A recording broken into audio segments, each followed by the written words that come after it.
ما دريمي سبدل هذا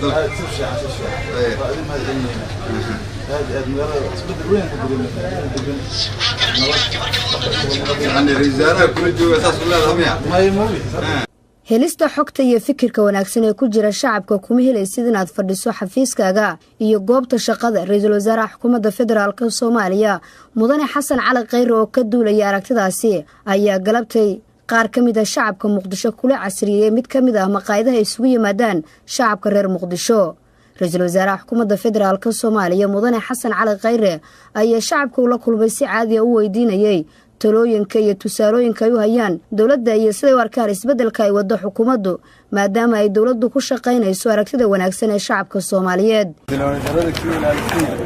qabyaaladda la yareeyo dadka alla hadashii annagana waa ku dhex jireen saas oo baahan ya saas ma saas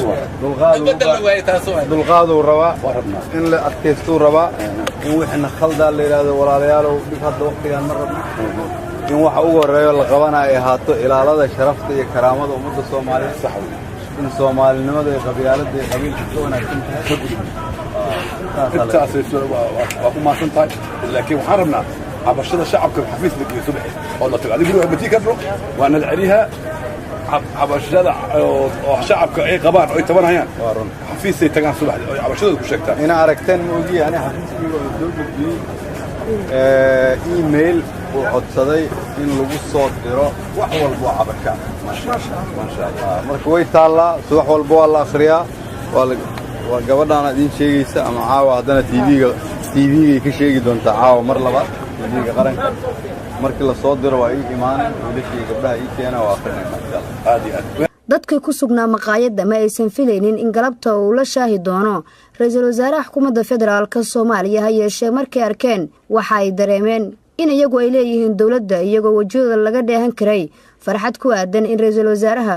uu weydiiyo talooyinka lagu hogaaminayo dalka waa kan mid kamid ah dadkii uu galabta la casriyay ra'iisul wasaaruhu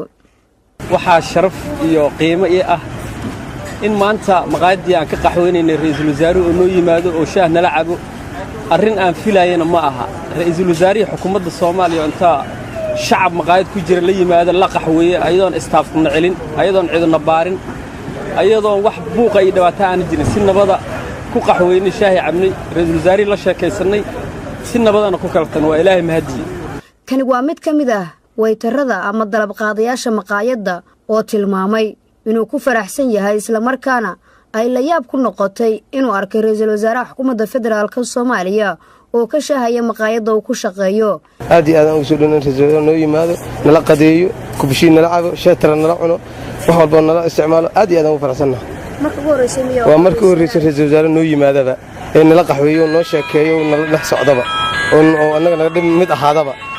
asagoo dhex jira kubshiin aan siino waa markii ugu horeysay adana buluuska annaga iyo aariyadan dhinaca kale ra'iisul wasaaraha xukuumadda federaalka Soomaaliya mudane Xasan Cali Khayre ayaa kormeer kadis ah ku tagay wasaaradaha cadaaladda awqaafta iyo arrimaha diinta ee xukuumadda si ugu kuurgala hanaanka ay u shaqeeyaan iyo inay u hoggaansameen xilliga shaqo ka bixisto 10 saac iyo baro galabnimo ama 4 barkii galabnimo wasaaradda cadaaladda ayaa ra'iisul wasaaraha xukuumadda u soo bandhigtay sharciyo diyaar ka ah kuwa ka mid noqonaya sharciyada xukuumaddu horgeynayso baarlamaanka Jamhuuriyadda Federaalka Soomaaliya Nasr Bashiir Cali warbaahinta qaranka magaalada Muqdisho